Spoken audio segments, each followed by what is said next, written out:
This podcast is brought to you by WRFL, Radio Free Lexington. Find us online at WRFL.FM. Catch us on your FM radio while you're in Central Kentucky at 88.1 FM all the way to the left. Thank you for listening, and please be sure to subscribe.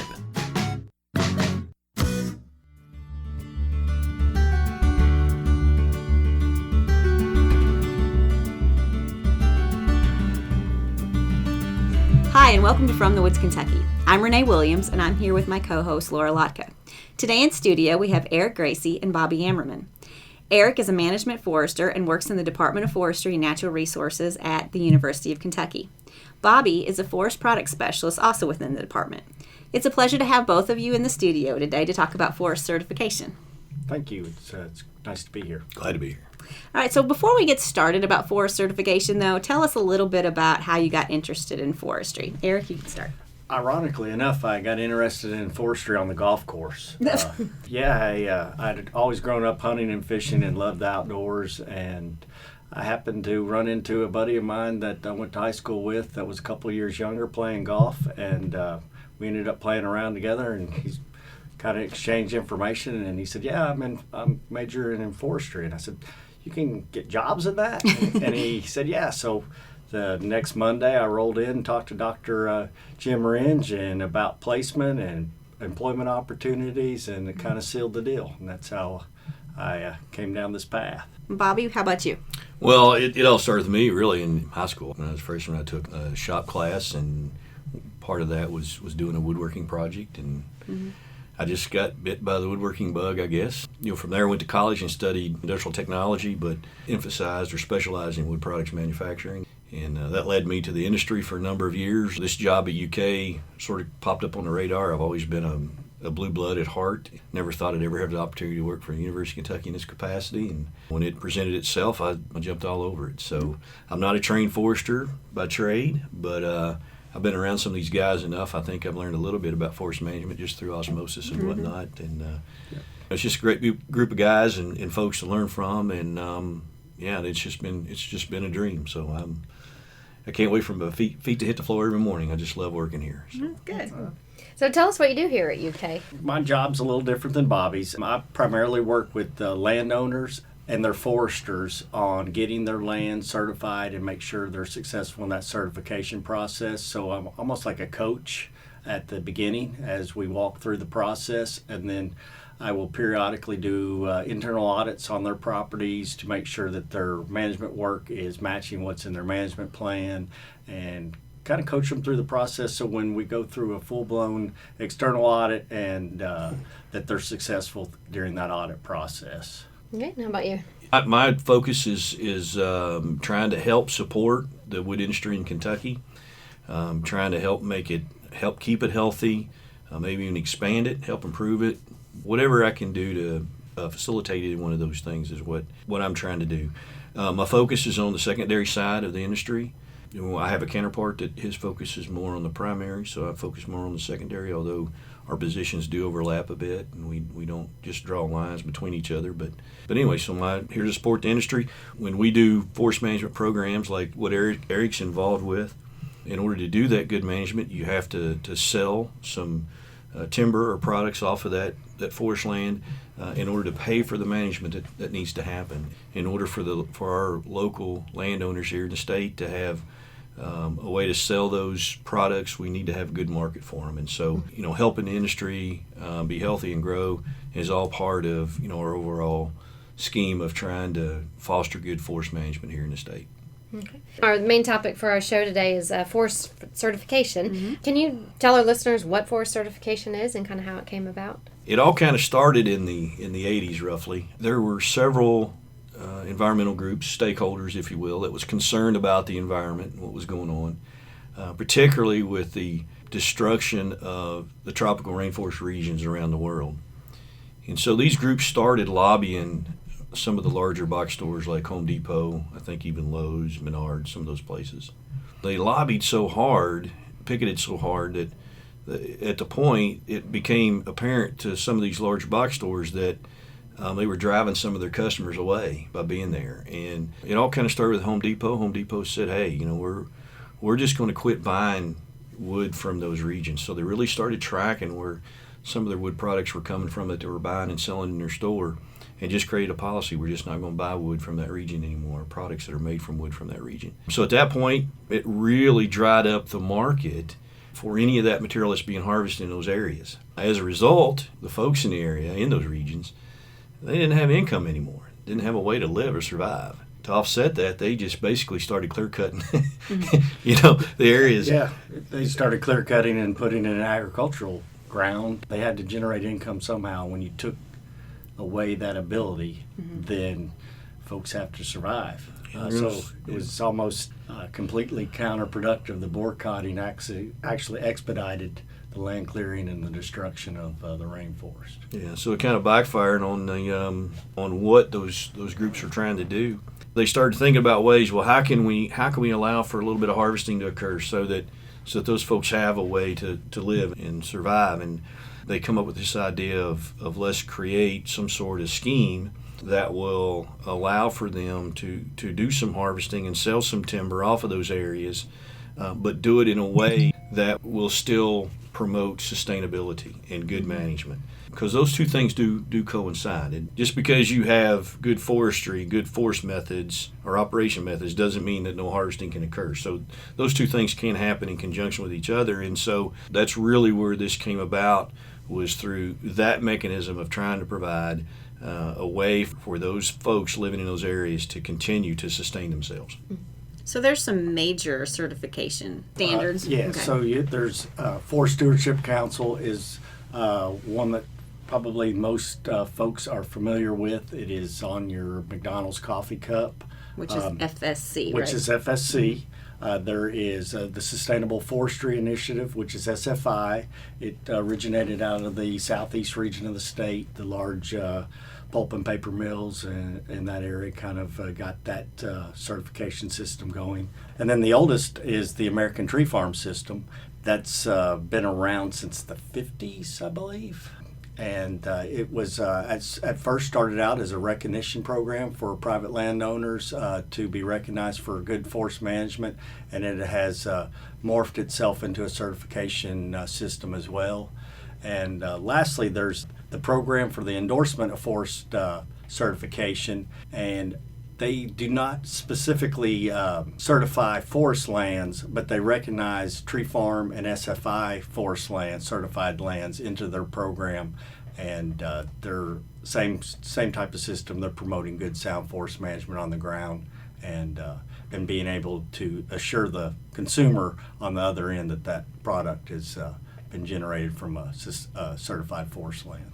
So that all started with FSC, right? I mean, outside of American Tree Farm, which started in the 40s or so, 50s or so. Yeah, FSC started in 1993, right, Eric? I believe so. Yeah, and they was really the first outside of the American Tree Farm. The difference was Forest Stewardship Council, they developed a complete scheme from the forest all the way to the end product. Right. Where American Tree Farm was just, you just sort of promoted it, you had good forestry, but there was no down the supply chain checking that the materials that were manufactured from that forest was actually certified, right? Where Right. FSC system, there is some auditing that happens throughout the supply chain to verify that they were actually using wood from an FSC forest. Yeah, exactly. There's a little catchphrase, like certification is verification, and that's where the tree farm system originally lacked that verification on that end product, where the other, and Tree Farm now does verify that products coming from a sustainably managed forest. Yeah, So if and- it has that stamp on a product, what does that mean? Is there Well- there's a process? Yeah, that made that? there's absolutely a process, because you can throw a label on anything, but if there's not verification, then it doesn't mean anything.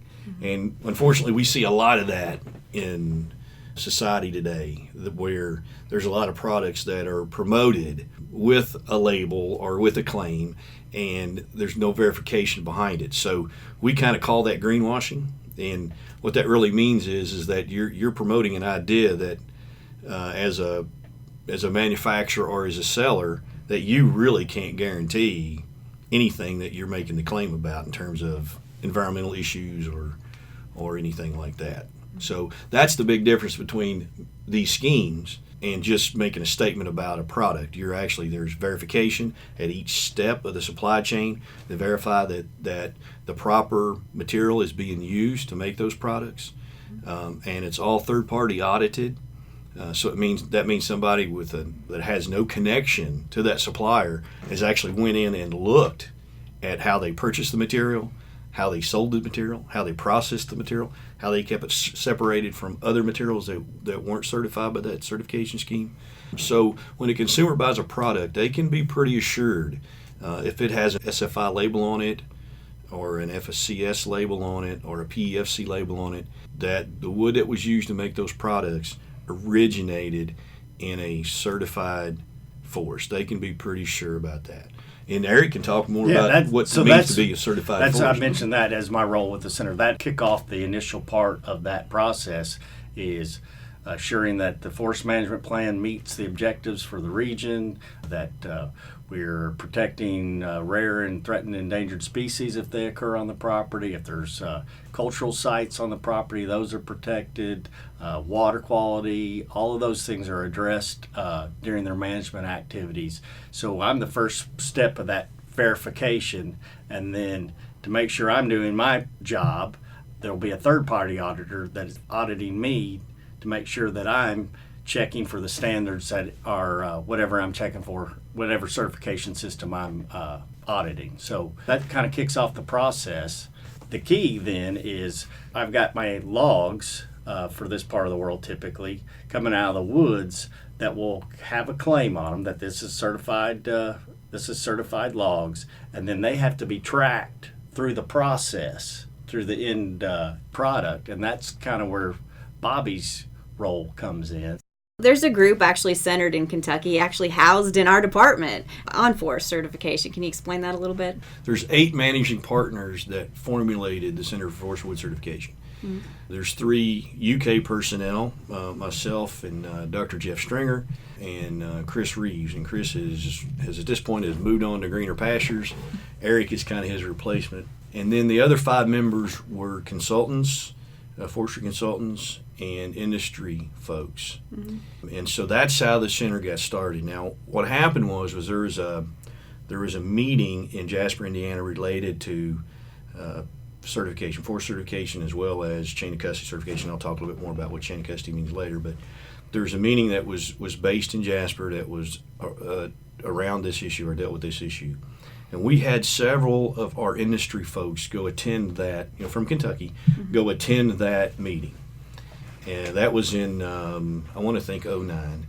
And when they come back, they went to the Kentucky Forest Industries Association, KFA, and asked them, what are we going to do about the certification thing? Because much of our industry here in the state, especially after going to this meeting, was concerned that we might be losing out on this market share. Mm-hmm. So they went to KFA and asked them to do something to help, right?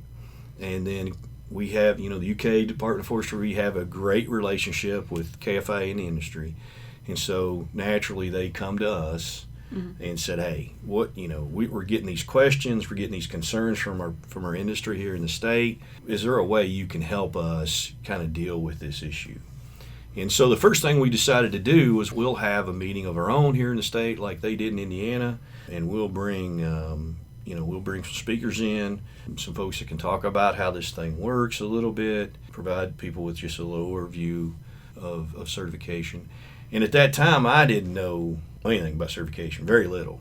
And so my whole involvement with this was a reaction to our industry needing support and wanting it. Mm-hmm. So I got kind of asked to speak or be a speaker at this meeting we had in Kentucky, and didn't know what I was doing or whatever. So Dr. Stringer had given me a book on certification. There wasn't many of them around, but he had been involved with forest management certification for a long time and had a lot of knowledge about it, and so he knew about this book, and so he gave me a copy.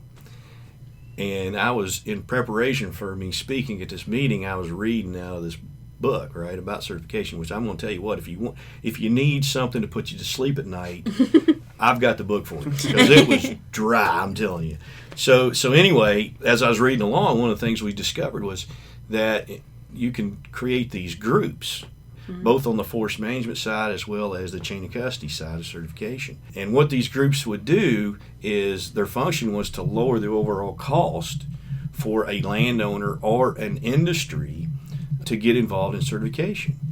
So after we had this meeting here in Kentucky where we talked about certification, presented it, whatever, to our industry here in the state, Dr. Stringer and I, as well as these other folks that I just mentioned that's managing or started the Center for Forestry and Wood Certification, we sort of come together and had a little meeting of our own and decided that this group thing was a good approach, right, to try to help our industry, both help our industry in terms of figuring out how to do this chain of custody process, but also help with trying to create more certified land here in the state, because at the time there was very little, especially FSC, there was almost none. It also gave the landowners an opportunity to play in this certification market. In this market as well, which they could have missed out on. And so, Is it expensive to do that if you're not in a group?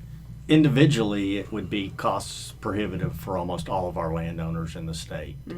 So that's the beauty of this, is you spread that cost. It's similar to like a co-op or something, and it keeps the cost reasonable and allows folks to enter into the game. You've been listening to From the Woods, Kentucky with co-hosts Renee and Laura. We'll be right back after this short break.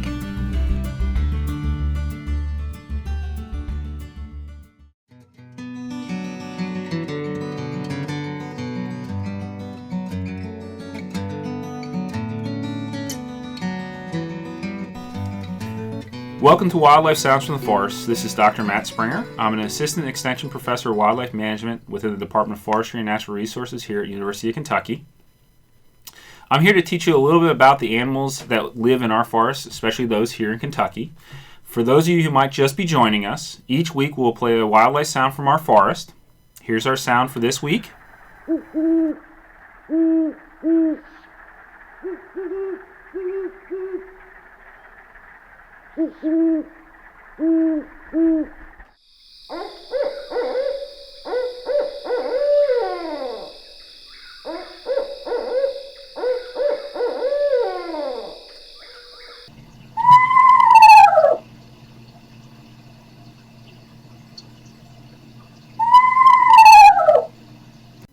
Stay tuned. Towards the end of the show, we'll talk about this animal and why it is making that sound.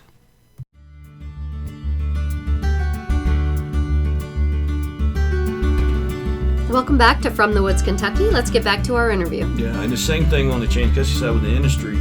It wouldn't necessarily be cost prohibitive, but first of all, in order to be in a group on the chain of custody side, at least for FSC, you have to be sort of small in revenue. There's a cap on how much revenue you can have annually, and so it doesn't necessarily lower the cost to be in a group for an industry, but what it does do is it helps them not have to hire an extra person or put a whole lot of extra responsibility on somebody else that's already in their operation. You know, they're a small outfit. To have to do that could be prohibitive, right? My role, is to help make that process as smooth for that industry as we can. We'll train them. We'll write all the procedures for that operation, basically have them set up as turnkey as possible for this process. And so for a smaller industry, that's probably more important even than cost. Although it does reduce the cost, probably about I'm going to say around 65 to 70% it reduces the cost for an industry. Now, we're talking, an individual certificate, if you're not going through a group, it's probably going to be in the $4,000 or $5,000 range for most of these guys that we work with. Now, we'll add that we don't, on the industry side, the chain of custody side, we don't just focus on the small operators. If a larger industry comes to us and says, okay, we want to do something with the certification, we want to get involved, but we don't know what to do, we don't know how to get started, we'll do everything up to the point, but being able to provide them their certification, right?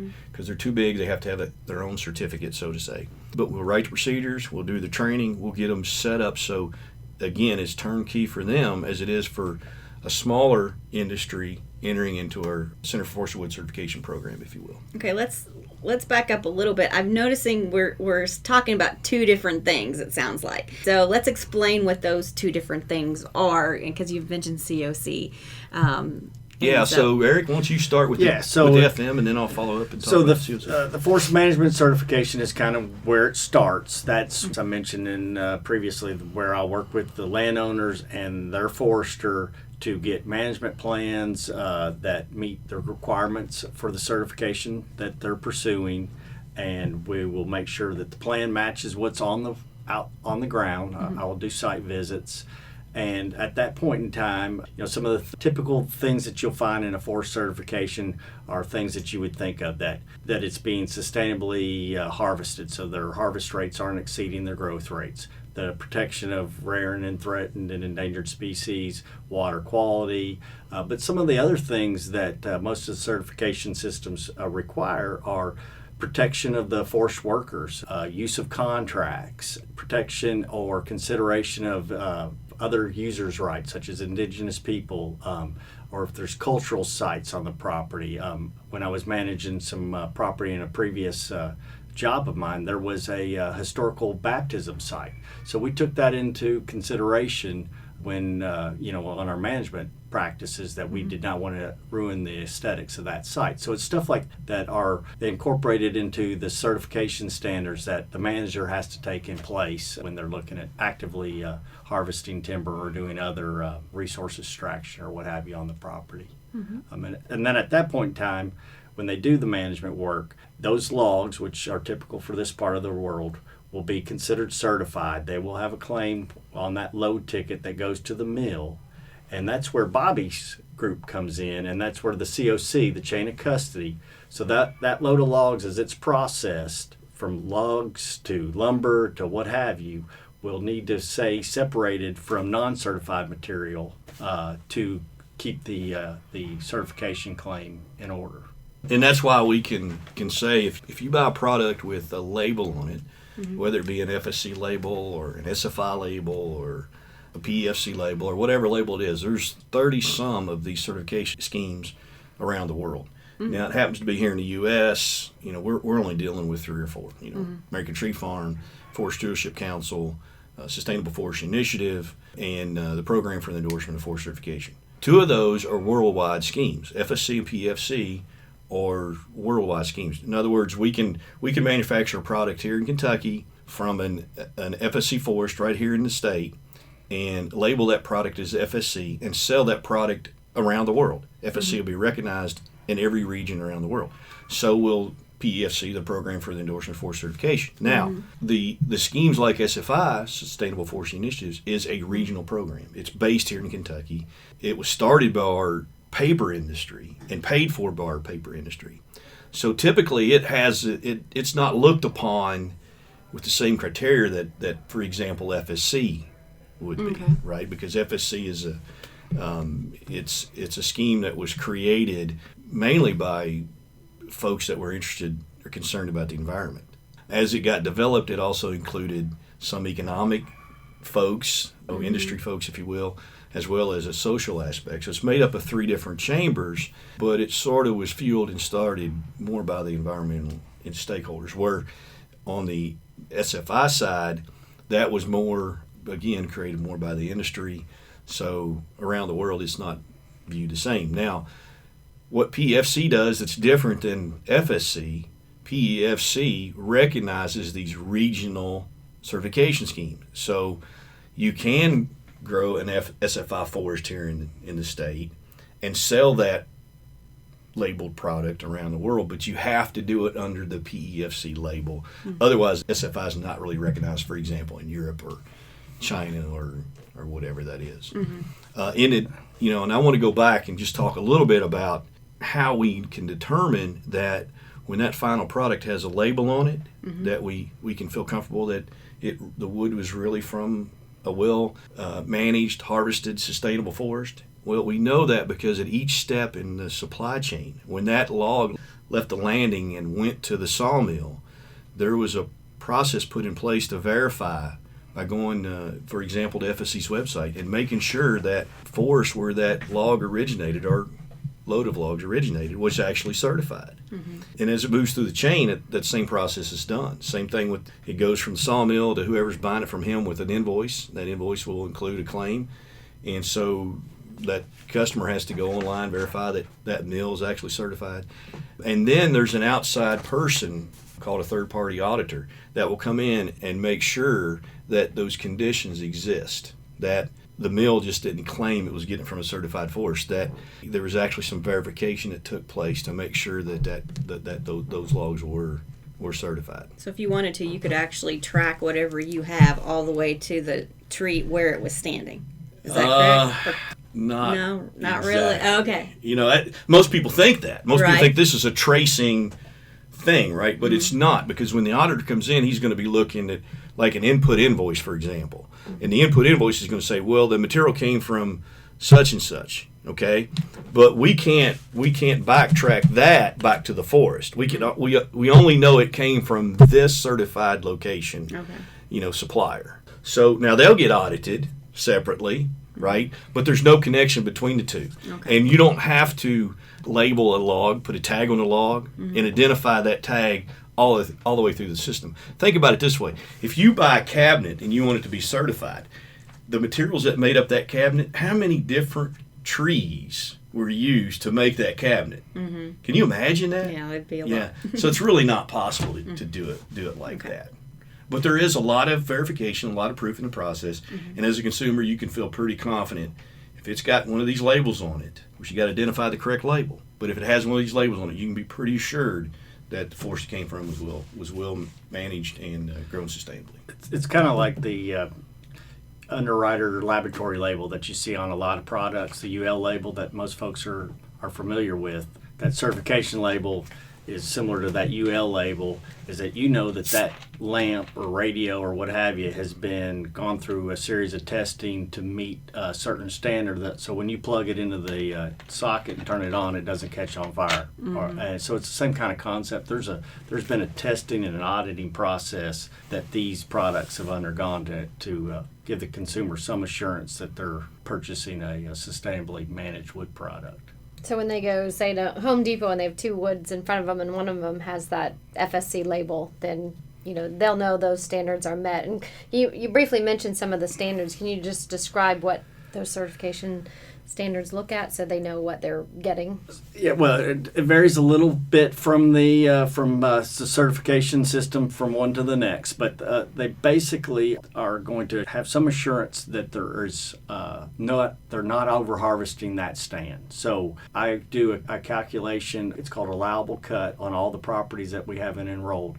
So that calculation allows me to determine the growth rate of the forest versus the removal rate. So if your removal rate exceeds your growth rate, then you cannot make that sustainably managed claim. So that's one of the things that we would be looking for in the standards. We talked some about indigenous rights and user rights. So myself and the foresters that will be enrolling into the program will have some basic training on things that would look for that may be a potential burial site, Indian burial site, or even just your family cemetery will be protected. They have to be buffered. So these cultural sites are going to be protected. Of course, there's BMPs, best management practices. Those are the water quality standards are in all the certification systems. You have to take care of the water, take care of eliminate or try to reduce erosion. We talked a little bit about the forest workers. The company should be following all the state and federal labor laws. We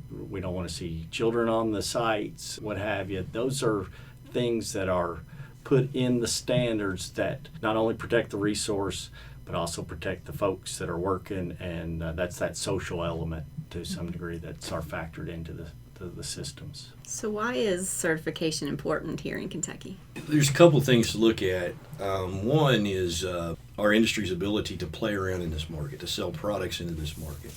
We're seeing basically three areas of demand for certification, or certified products. One is out of Europe. So we see some demand for certified lumber, for example.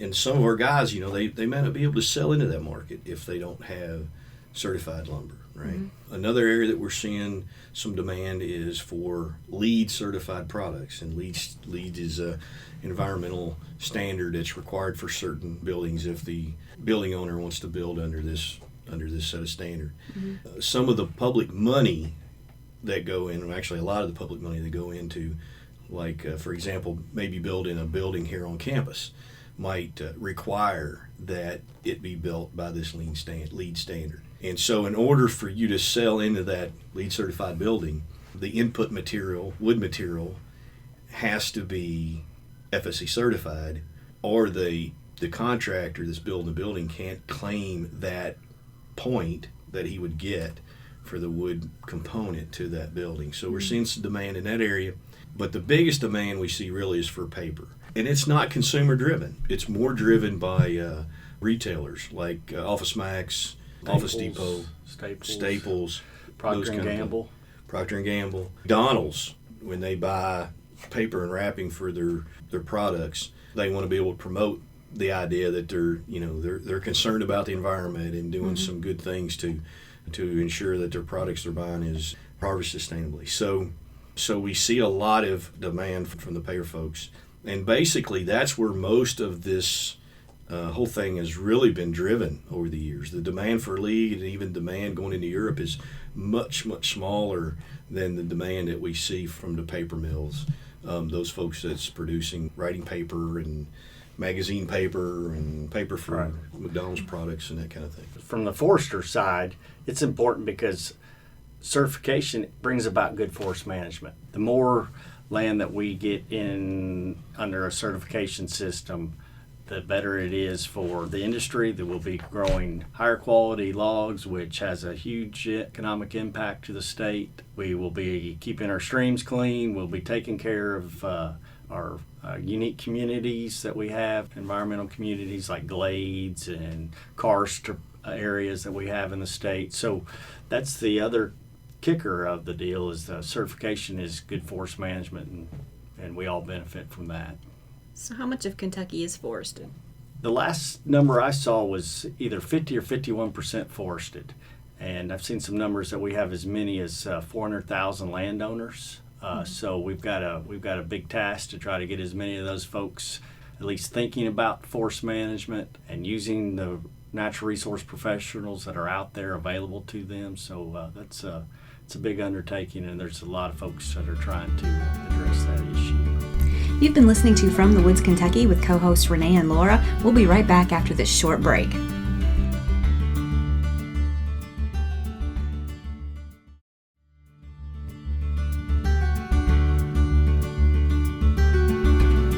Welcome back to From the Woods, Kentucky. Let's get back to our interview. So if you go and you buy a product, does that guarantee that the product was made in a sustainable way when they have these labels on it? No,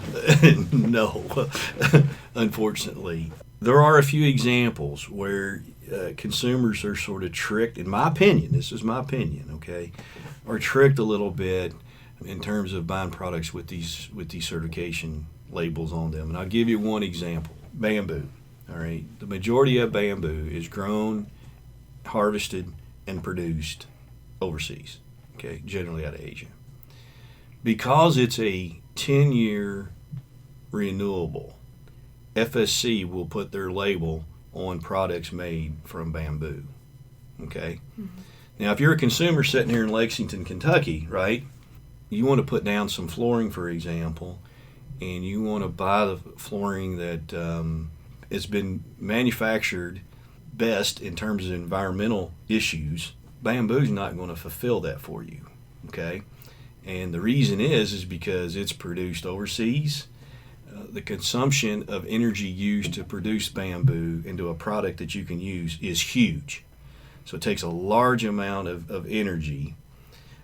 It also has to be, those fibers are busted up pretty small, and it has to be, a ton of glue, basically, resin to hold the stuff together, which isn't always good for the environment.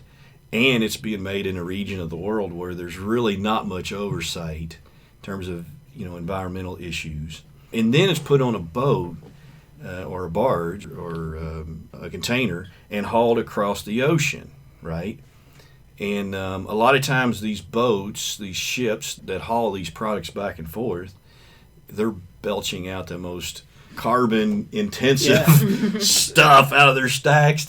I believe it was the Guardian that I read that there's 15 of these mega tanker ships. So what happens is when they're in international waters, they're able to use heavy diesel fuel, which is high sulfur, and then when they get into territorial water, they'll have to switch over to a lower sulfur diesel. So long story short is there these 15 boats produce more carbon dioxide and sulfur dioxide than all the cars in the world. If they were a country, they would be the 5th or 6th largest polluting country in the world, these handful of boats. So those are things to think about. That's why you always hear about sourcing local with your food products, but it's also a good idea to source local with your wood products. The last inventory data in Kentucky, we were growing 2.5 trees to 1 removal, so we have a surplus of trees. The other bad thing about bamboo is because of the increased demand that's taken place with the promotion of it as being renewable and in some instances superior to some of the wood products that we have, is there's been a lot of clearing of forest lands in Asia and replanting into bamboo, and so that's goes against everything that you would think of as environmental and sustainable. Yeah, in terms of forestry, right? Right. And beyond that, there's this claim, this idea that because it's a 10-year renewable, that it's growing more volume than what our hardwoods here in Kentucky are growing on an annual basis. Eric and I have delved into that a little bit. We know we're growing a little over 200 board feet per acre. Yeah, it's about 230 board feet an acre is what it would average across the state. Some bottomland areas along the Ohio and Mississippi River are greatly exceeding that just from a soil productivity standpoint and what have you. There's lots of claims made on bamboo, but I've done a little bit of research, and I can't find any on-the-ground real evidence to define what the volume really is of bamboo. You got to remember, this stuff will grow in 5 years to where it can be harvested, but it's hollow in the middle. You're dealing with really a fraction of the material that you are if you cut a hardwood tree down. So, right. Especially species like if you looked at poplar and some other species that grow really fast, it's really hard for me to envision that bamboo is really outgrowing our local hardwoods by volume. So with all that said, the big important thing here as a consumer to be aware of is there's certain situations where you're probably better off not to buy a certified product. If you can be assured that it's a locally grown, harvested, manufactured product, even without the label, and it is to buy something like bamboo with a label, for example. So that's the whole idea that we're trying to describe here. It's not always set in stone just because it's got a certification label on it. That's the best thing you can buy in terms of environment. So tell us about some of the impact for the Center for Forest and Wood Certification. How many acres do you guys have covered right now? Things like that. So I have currently 33 landowners enrolled, which is right at 63,000 acres. So it's a pretty good chunk of property that are in the enrolled in the center. Bobby, how many industry folks you have? Yeah, we're around 55, 56. Kind of depends on the day of the week because they kind of come and go. But yeah, we're over 50 since 2017, 2018. Here's the real number, that shows impact.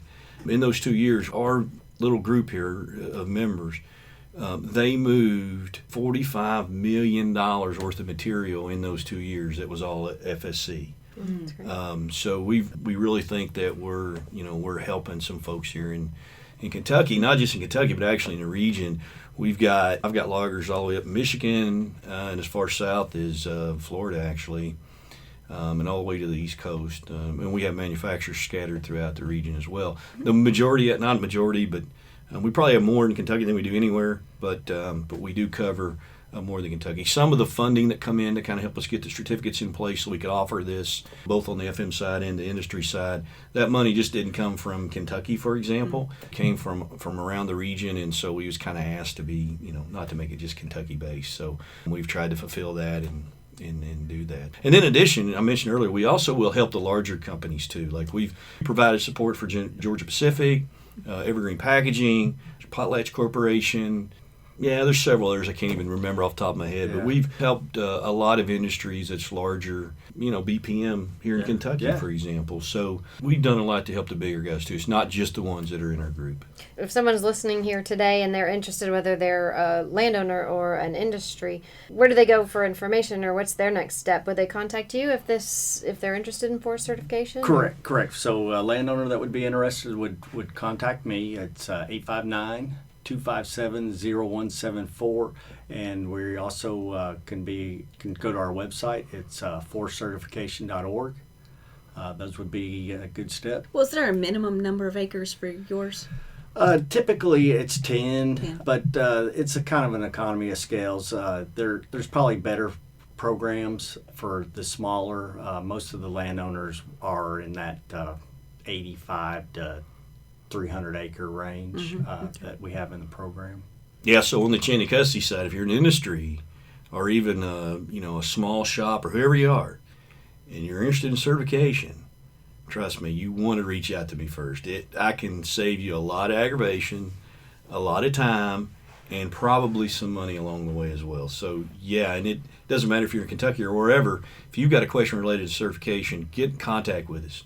That's one thing that we've tried to do through this center is be able to provide information. When we first got started with this, that was one of the biggest issues, that if you were interested in certification and how to go about doing it and putting some kind of program in place, trying to get that information was very, very difficult and could be very expensive because there was just a few consultants around the world, around the country, that really was providing this information. And so we've really tried to grease the skids of providing information related to certification. And we'll put links to all of those things on our website, so you'll have that as well.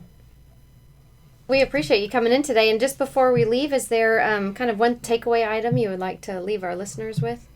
I actually have two. Okay. One is that from the landowner perspective, there are numerous professionals that are there to provide, whether it's the state has a county forester assigned to every state, that I would encourage everybody before they do any management work to work with a natural resource professional, or at least have them take a look or a conversation, what have you.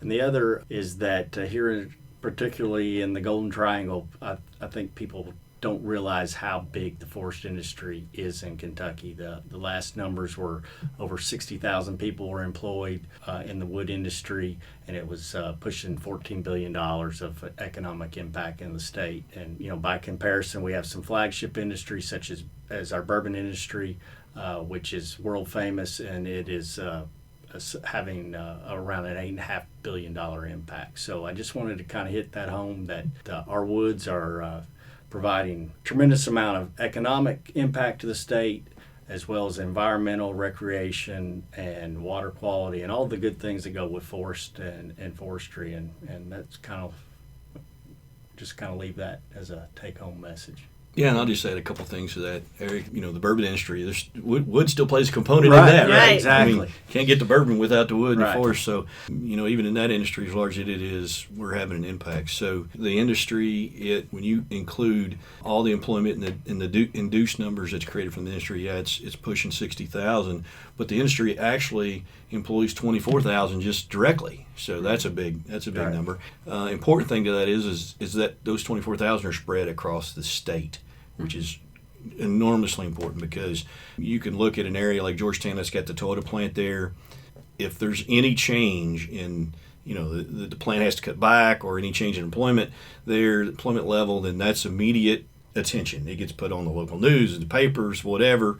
But if a sawmill far western Kentucky is employing 25 people, which is part of that 24,000 we're talking about, if they close or lay people off or whatever, it never gets talked about, right? But it may be huge for that area. But for that region, it's huge. So it really, the industry makes a big impact, a great impact across the state, but a big impact across the state in all rural regions of the state, which is huge. I think we could probably make an argument. We've identified that 108 of the 120 counties actually have industry in it, but we could probably push, take that a step further and actually say there's forestry and wood industry operations really in every county in the state, honestly.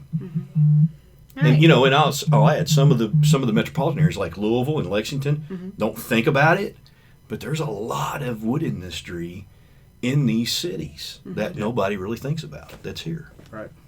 All right. Thank you, Eric and Bobby, for joining us today. If you'd like more information on what you've heard on this segment of today's show, visit our website at www.fromthewoodsky.org. Stay tuned now for Wildlife Sounds from the Forest. You've been listening to From the Woods, Kentucky with co-hosts Renee and Laura. We'll be right back after this short break.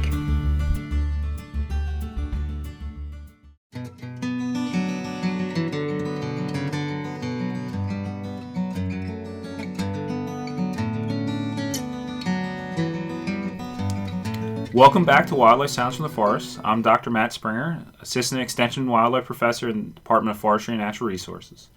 Before I tell you what that sound was you heard at the beginning of the show, let's play it again for you.